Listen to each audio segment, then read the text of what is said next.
અમદાવાદ શહેરમાં આજે અને આવતીકાલે પવન અને ગાજવીજ સાથે ઝાપટાની આગાહી। 7 દિવસ અમદાવાદમાં વાદળછાયું વાતાવરણ રહેવાની સંભાવના। કેટલાક વિસ્તારમાં 30 થી 40 કિલોમીટર પ્રતિ કલાકની ઝડપે પવન ફૂંકાવાની સાથે પડી શકે છે ઝાપટા। અલ નીનોની માઠી અસર ઘટતા 2 સપ્તાહ ગુજરાતમાં સામાન્ય વરસાદનું અનુમાન।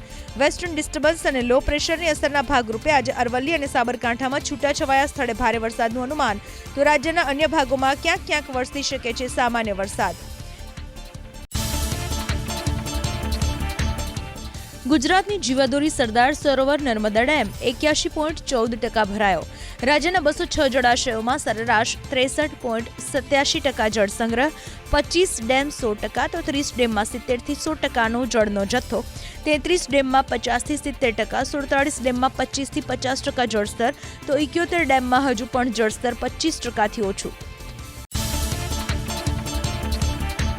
રાજ્યમાં 5 દિવસથી વરસાદનો વિરામ છતાં હજુ પણ 81 જેટલા રોડ રસ્તા પર વાહન વ્યવહાર બંધ। એક સ્ટેટ, એક નેશનલ હાઈવે અને અન્ય પંચાયત હસ્તકના રોડ ઓવરટોપિંગના કારણે બંધ।